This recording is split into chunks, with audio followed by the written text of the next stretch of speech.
How's it going, guys? Today we're talking to James. James is a local artist out of Denver, a fellow Bernie supporter, and he's here to talk to us about how Bernie's policies can help his life and help everybody else around here. And we're trying to share a good message. Um, so without further ado, I guess James, let's go ahead and get on into it. What brought you to recognize Bernie? Actually, Um, it's that sort of resonance where you see all the noise out there of all the different people and their policies and whatever, and it's that sort of where you identify it, pretty immediately, like, oh, Right. that, where it just makes sense, you know.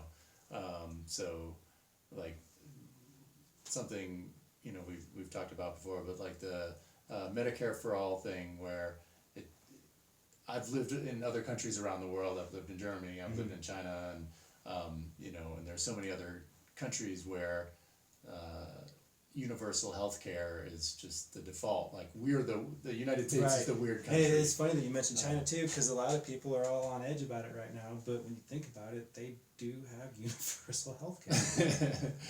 Right. Where does that put us? Right. So when you see somebody who's you know that these are part of their core policies, that's when you go, oh, well, this is the person that I'm interested in finding more out about, finding out about and seeing what they're. Okay. Was it anything specific? You mean about Bernie or? Yeah, about Bernie or his policies. Like, what was it that you said it resonated. Like, what was it that kind of resonated with you?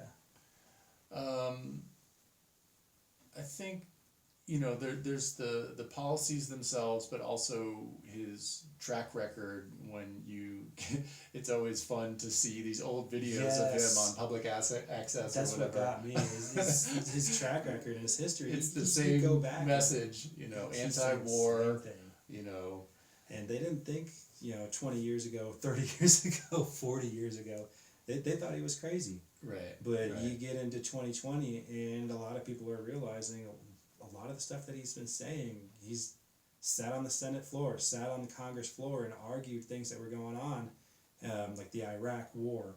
And he predicted when he was talking there how it would go down and what would happen, and he was right. Right. And right. now we're still stuck in this quagmire. What is it? We've been in Afghanistan for What, 18 years now. Yep. The Afghan war is old enough to vote, and because the Afghan war came out, they released the papers for, what was it, a motion of discovery or whatever. Did you hear about the Afghan papers that came out? Yeah. Basically, they yeah. have no clue why we're there. The generals have no clue why we're there. They don't know what winning looks like. Yeah, it's insane. So yeah, to have somebody like that, and I'm a good chunk older than you, so Right. I grew up in the '70s and around people who were, activists, and that spirit of activism has just shriveled into nothingness. Even more recently, if you go back to the beginning of going into Afghanistan and into Iraq. I went to several protests, war protests in San Francisco, and it was, very, there was a lot of participation there, but then that just fell off into nothing, and, especially when you sort of look at, for me, I became more and more frustrated throughout the sort of early 2000s and into Obama's presidency, where, at the front end, it really seemed like there was going to be, some positive things. Right. But I mean, I feel like the anti-war Movement got him elected. yeah, maybe partly that, but I feel like since then, the people who identify as Democrats, you get into splitting all these terms apart, and the left and progressives and Democrat and whatever. But anyway, the anti-war message from the Democratic Party has just evaporated. Yeah. It just evaporated. So that's frustrating. And actually, I would say with Bernie, I would say he could actually be stronger in his anti-war stance. Oh, for sure. I think old Bernie, I see a lot of people sort There's of joke one thing about he this does on do. Twitter, that that old Bernie was more anti-war than current Bernie. I think so, actually. I you think know. so. There's one thing you can do, even though he voted a lot of wars, but I guess at least one thing we can say is he's never voted for any of Trump's military budgets, Right. which is Right. a lot of the Democratic field, if not all of the Democratic field that's in the Senate and Congress has voted for his budgets, Right, minus right, Bernie. right. So Right. But you know, so any of those things, whether it's his stance on war, or you know, like we were saying about Medicare for all, or his his ideas about federal jobs guarantee or prison reform, or especially Green New Deal. Again, same thing. You know, with Green New Deal, especially being a kid in the 70s. You know, I grew up in St. Louis in the Midwest, and the community that I was around was really, you know, environmentally aware, and you know, I forget what year Earth Day was. First Earth Day was in the early 70s. I want to say, was it 72 maybe? Something anyway. I was born in But- '85, man. You know, but all of those, that sort of. But yeah, there was still a sense of it whenever I was growing up. I remember in grade school they would take us out and we would celebrate Earth Day. Yeah. It doesn't seem like stuff like that is popular nowadays, and the Green New Deal. 1970. Man, I think I like the Green New Deal because it guarantees, like you said, it ties in with the jobs. The guarantee. jobs part, right? He actually has a transition into it, even though it probably wouldn't affect me and the industry that I work in. There's still so many people in the coal industry and the oil industry who Yes. jobs are going obsolete. They don't realize there's a finite amount of stuff in the ground. Yeah.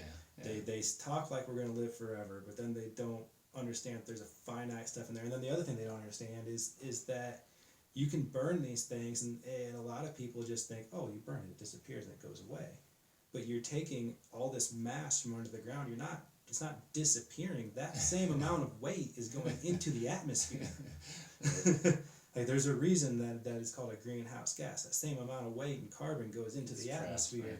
It becomes trapped and it holds the heat in. Right. It's easy science to wrap your head around.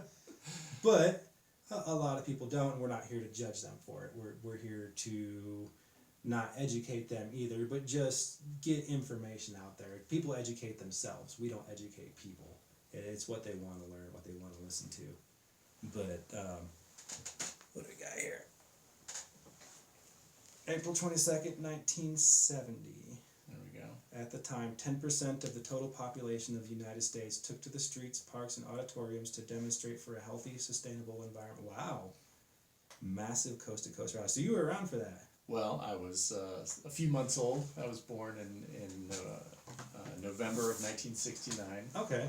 So I So you consider don't remember myself a child 1970, but you still not remember quite, not quite. the ball was still rolling. Though. But yeah, and it just that. Wow, when did it start slowing down?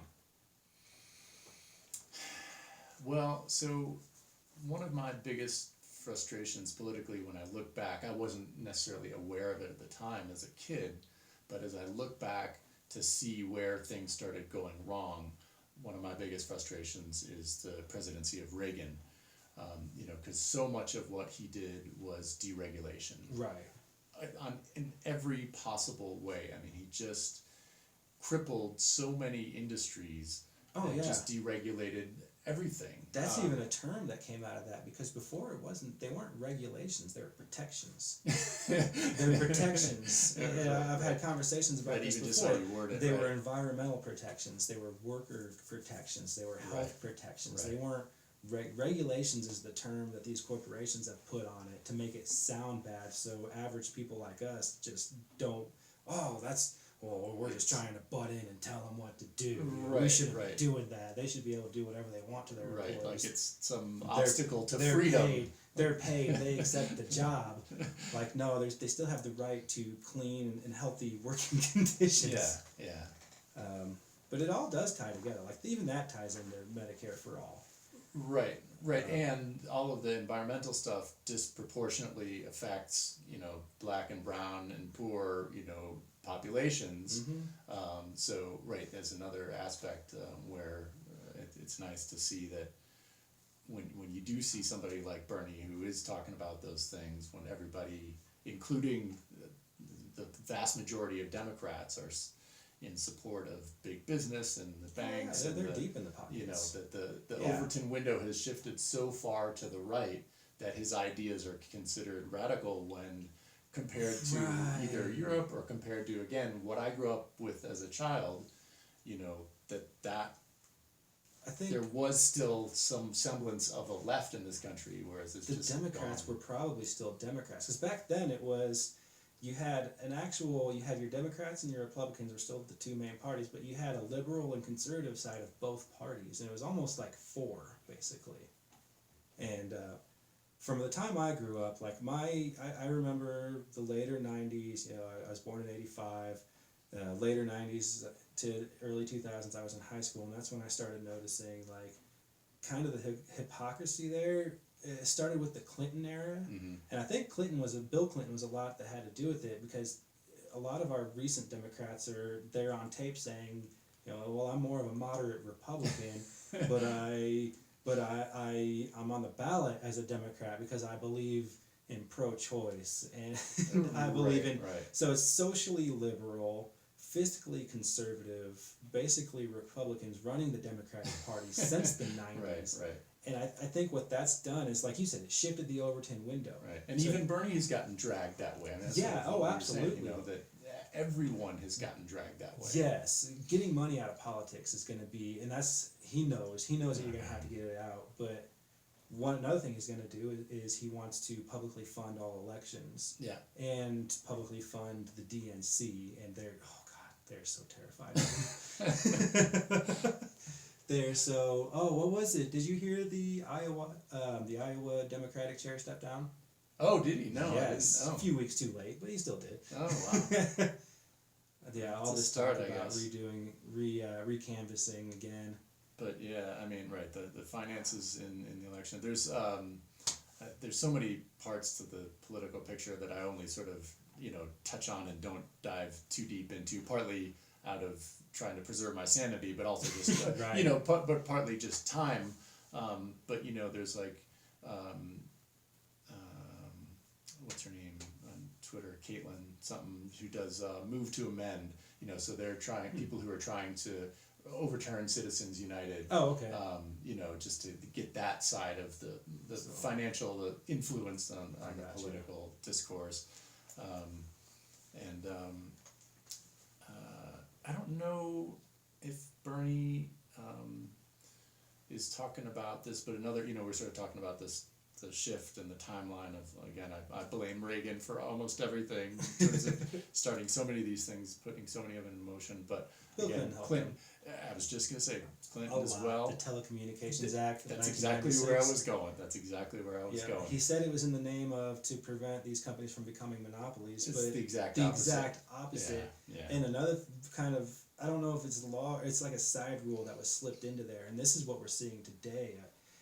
If you're a major sponsor of a media outlet, they have no obligation to investigate you. And I know it sounds conspiracy theory-ish, but look at all these like MSNBC, NBC, Fox, CNN, all the major outlets.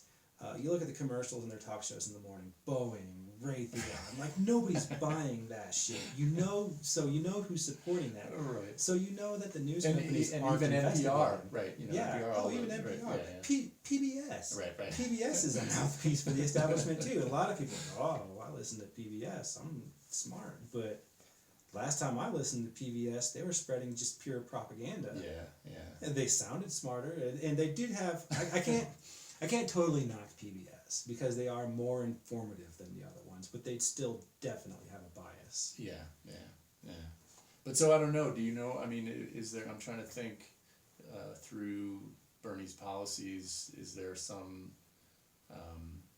Does he have anything relating to the Telecommunications Act or trying to break up the media monopolies? I'm trying to remember. I don't. He wants to overturn Citizens United, which is a big part of. There's a bunch of steps. But that's such a specific. Yeah, well, they had thing to as they had to related. dismantle it piece by piece, and I think what Bernie's trying to do is put it back together. There's Dodd-Frank, The banking Glass-Steagall, side of all it, the right. banking regulations. I can't remember which one it was. It allowed investment bankings to basically overtake your local banks and all your state banks. So they bought those out. There's no separation, so there was no incentive to help the local communities. All the money got sucked up to the top. I think that's one of the main things he wants, but I'm in it for Medicare for all. Yeah, yeah. I mean, that right there alone is going to allow my family. My insurance is strangling the family, almost $1,000 a month. And one of my sort of angles on that is that you know, I don't know how true this would be in my life or anybody else's life, but you know, this idea of being an activist, like I don't want to be an activist, but I think we're so, because of this sort of, you know, we're strapped into our day jobs, we don't have the flexibility or energy or time or money to then to spend that time and energy on, Right. you know, creating a better, Which is what we're trying to do right here. right. You know, this isn't much. This is a small setup. We're in my basement. But this is how you get it done. Nobody's listening to Main Street News. It's all about independent media, but it's not even about who you're listening to. It's about the message. And Right. you've got good, normal, decent people on talking about their lives, talking about how things are going for them. There's a lot of people struggling out there, and there's Right. a lot of pride at the same time, and it seems like even if they are struggling, people don't want to admit it. They don't want to admit that they're living paycheck to paycheck. They don't want to admit that any kind of, like, if they break their arm, it's going to send them into crushing debt. Because Right. once they're out of work for a week, they no longer have a job. They lose their house. They lose their home. But all in all, Medicare for all, though, even if the taxes go up, say $5,000, with the amount I pay, say my taxes go up $7,000, I'm still saving money if the copays are gone, the deductible's gone, the premium's gone. Right. I'm fine. It works like the fire department. Why should your health department not work like the fire department? Right. You know, the fire department, you call, hey, my house is on fire. Okay, what plan do you have? Yeah, Are what's you your in- deductible? Yeah, what's your deductible? Are you in network before they come? No, they just take care of the problem. Right, right. And it's a social program. It's pulled together with our taxes. Right. It works. And that's another reason why I'm for Medicare for all and not for like a Medicare for all who want it or a Medicare for some. Because they've shown, it's proven, they've shown that the, what do they call it, the poll tested, basically when they take something and they test it with a group of people and they figure out that, you know, oh, let's only have Medicare for all for the people who need it, let's not have it for the people that can afford it. Well, if you have it for some and not the other, the better off of the two is going to start picking away at it. Right. And you're going to start dwindling it down because, well, it's going to be cheaper for the more wealthy, healthier people to be on it, of course. Right. But if the playing field is level, everybody has the same plan, and it's not forcing them off of their health care. It's actually opening up a whole world of options. Right. Because they'll be able to go to any doctor, any hospital, and without a bill, free at the point of service. No, it's not free, but it's free at the point of service. Right. And it works, like we said, like the fire department. Right. But yeah, with me having 2 kids, wife, we had premature baby, Right. 6 weeks early, the hospital bills are gonna strangle That's us. outrageous, Yeah, yeah, they're yeah. gonna strangle us, and we're looking for assistance right now because if we can't find it, then it's gonna hurt bad. Yeah, no, it's unbelievable. And it affects,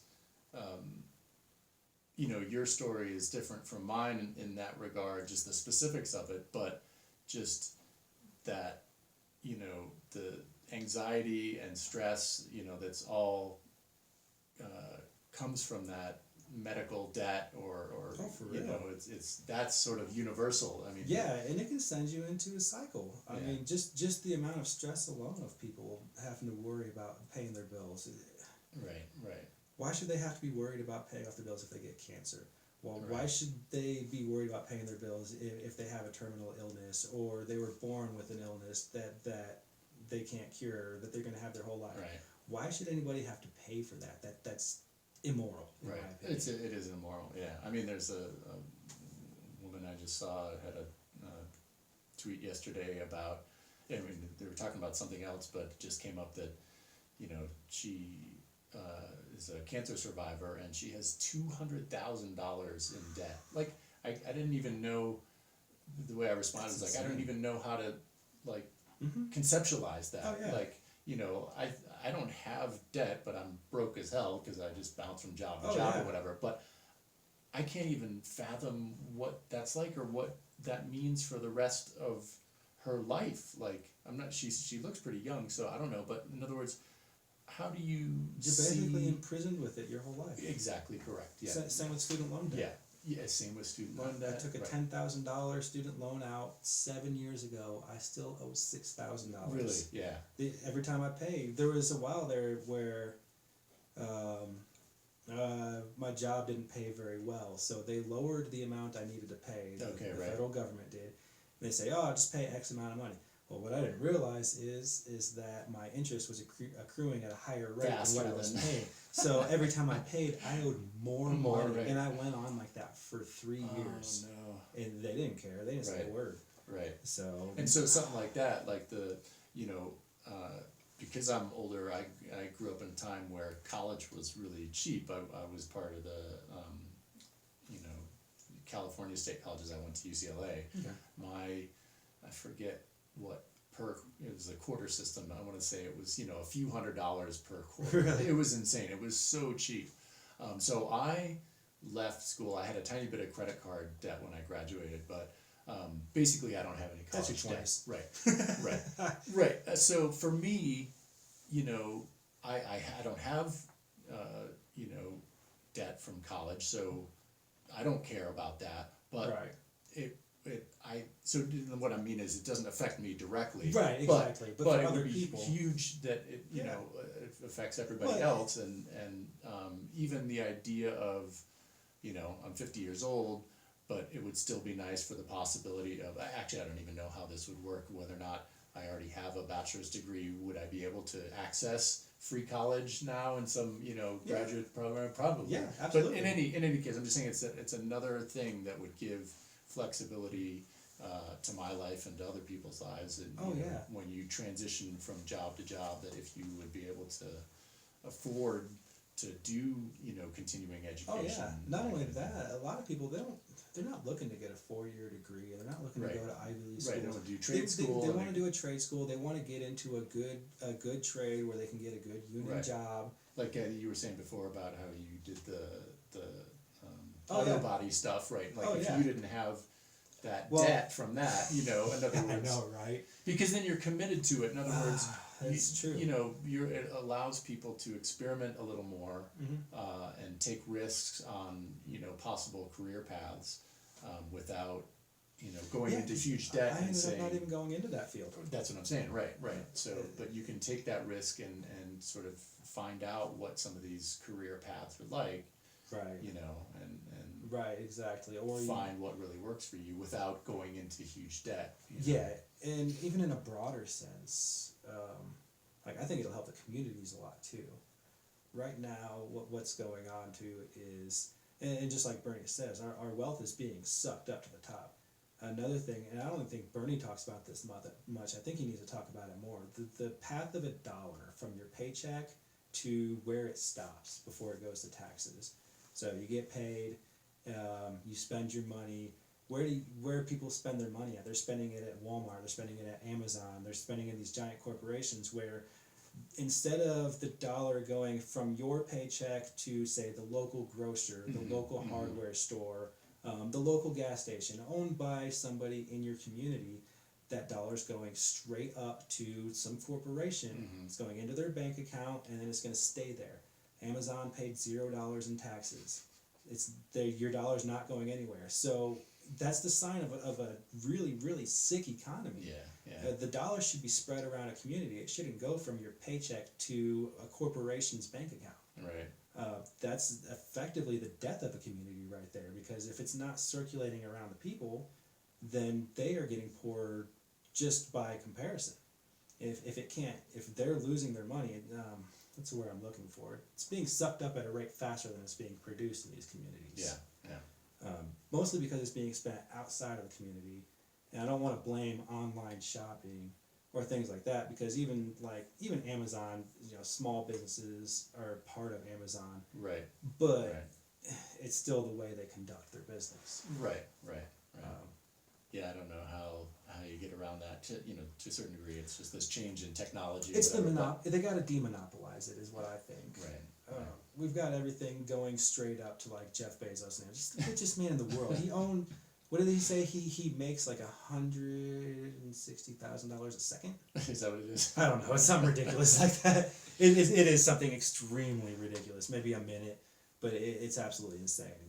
$150 billion. Yeah. Yeah. And you think of a billion, people are like, oh, billionaires. If they work hard. If you think of it as in time, 1 million seconds is 13 days. Right. And a billion seconds Is 31 years. Right. Or 32 years. Right. Now times that by 160 billion. And if people want to Right. believe that America is truly a meritocracy, where No. the people who work harder make more money, No. there's a lot of disparity. People don't see that. These people, 60% of the top Americans' wealth is inherited. Right. And Trump just went and took away the estate tax, which those are the only people that it affected. Right. It seems like I'm just kind of ranting here. I'm sorry, but there's so many of Bernie's policies that could help us. Right. And everything's overlapping. I guess my fear and frustration is that because everything is so intertwined, even if he is elected, and even, there's so many hurdles. First, getting him elected, or but then even, let's say you can flip the Senate or whatever. Mm-hmm. And even let's say you could start enacting some of these policies. There's still such a stranglehold. From, the banks and. There's a few things he can do. What's he said he's going to do? He can handle a few things with executive orders, but there is a lot he's going to need to work with this Senate and Congress. Right, and that's going to require people to be Yeah. involved. And the biggest things, like Medicare for All, that's going to have to be run through. That can't just be signed in with executive action. Right, of course. But he can.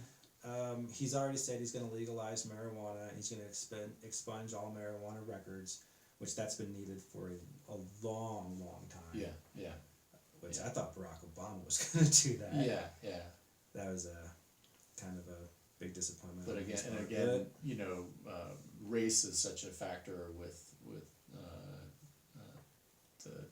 the incarceration for marijuana crimes. Oh, It's yeah. insane how disproportionately that affects black populations. And Oh yeah. and he does talk about making sure that the profits from if there is a national legalization of cannabis, that it would that there would be a focus on trying to get that money back to the communities that were impacted so Oh, for negatively. sure. Along with ending cash bail too. Right. Because cash bail, it's just ending And insult to private injury. prisons, and Yeah. but that's what I'm saying. There's so many things that are intertwined Exactly. that that's what The private prisons, I believe, is a lot of the reason why we have that and the crime bill, but they kind of intertwine in each other too, because the private prison industry, the incentive is to get more prisoners. right. It's profit, right? It's profit driven. Right, Yeah. profit driven. So I don't know. I'm trying to be hopeful, but again, like I said, some of it's just my own personal life path. It's been Oh, yeah, frustrating absolutely. as somebody who's just trying to pay the bills and make art and trying to find a peaceful little corner of the universe. And that's all anybody really wants. But right. The person who's going to win, who's it been saying this? The person that's going to win is going to be the person who allows Americans to build a family and own a home. And I honestly believe that that's who it's going to be. Yeah, he's going to need a lot of help, but we're starting to run low on time too, which we've only scratched the surface. We've been going for 30 minutes now. We can keep going if you want. I don't know how much you guys want to listen more. We could actually, if you want to come back, we can. Yeah, do we that could too. do round 2, sure. Absolutely. Let's do a little bit of fun stuff here. Who do you want for his VP? Oh gosh, man, that's a Let's that's do a some loaded fun stuff question, before we go man. real I quick. don't know. I'm going with Tulsi. See, yeah, I like Tulsi a lot. We talked a little She's bit got the before crossover we went support. on air. I love her, but you know, I think that would be hard. I think that might, because there are a lot of Bernie supporters who are anti-Tulsi. We were talking about this. Yes. I think that's problematic. I do like her, and I do have some problems with her, as I do also with Bernie. Oh yeah, But I think, and it's right to criticize the Right, people you right, like. right. We can't move forward without Right, doing that. right. So I don't know. That's a tough call. I would love for it to be her, but I think, you know, there's the question of who I would want versus who I A lot of think people are saying makes Nina Turner. sense. Right, Nina is fantastic. Nina would be an awesome VP. Right, I say Tulsi because Tulsi could get the crossover support. She does have the Right. anti-war movement from the right. Yeah. A lot of people from the right would rather vote for Tulsi because of that. Because Trump lied about the war. He lied about getting us out of wars. Right, And right. that's what got him in. He doesn't Right. realize that's what got Obama in the office, and that's why a lot of people have turned on him now. Right. That's what got him into office too. Right. And people are So waking her up to voice on foreign policy, I think, would be good. that. Oh yeah, spot on. Rashida Tlaib, I Oh, think yeah. could be, That would be a good one, too. I think, I think there's something, out of all of those that we just mentioned, I think Rashida, there's something about her, like she has this charisma about her. You know, obviously you talk about what the people's policies are, where they stand on different issues, but I think there's something about her in that role that feels right from a personality standpoint. It's kind of a trivial yeah, thing. because she's almost but brazen. Like there's that part, right? yeah, like she's very gonna outspoken. she's gonna be his not attack dog, but like she's gonna Like be Nina would do that too. Yeah, I think they would both exactly. be good on that. you Oh, know? yeah, absolutely. Yeah. So I don't know, but That's yeah, what he's it's- gonna need though. He's gonna need somebody to It's hard. I don't know. That's such a tricky question because you know who you want right. and Versus you know who do we if need. right who you want, who does he need. Also, you know, there's the consideration of if you're thinking down the road, who would then be the next, you know, Right. presidential candidate, and whether or not, you know, I don't even know See, and what. that's another reason why I like Tulsi because she can refine herself some more. She's still young, Right, and she's just a couple years older than me actually. right. So she's not going to win this election.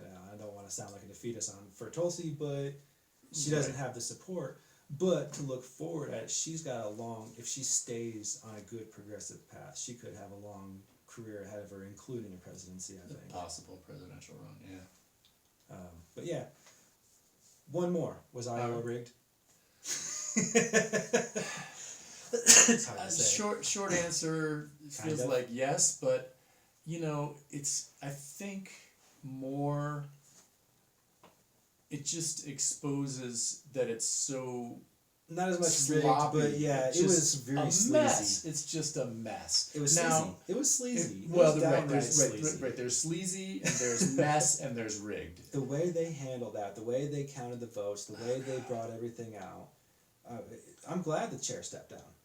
Yeah, I don't even know what it is. I mean, the stuff with the app is so sketchy. Oh, and, yeah. You know, when you see so many coincidences in a row, at some point, you know, Well- when there's that much smoke, you're like, there's got to be fire. So, like, the whole. And like I said, we're not here to shadow bash people here, but yeah, when you've got one campaign donating $42,000 to a company to develop an app to count the caucus totals, and then mysteriously little the app weird. fails. And the relationships. And the of relationships the of wife those or plus- the whoever, yes, you exactly. know. I mean, just there's so many things that.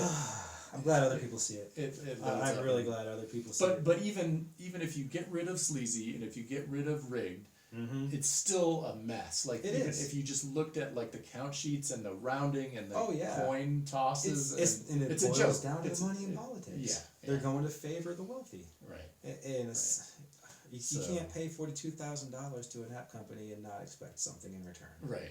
So Man, who knows? we'll leave it at that. James, thank Thanks, you for Rick. coming in. Yeah, Appreciate thanks, it. buddy. And we'll make sure and do this again. Sounds great. Thanks. Awesome. Thank you.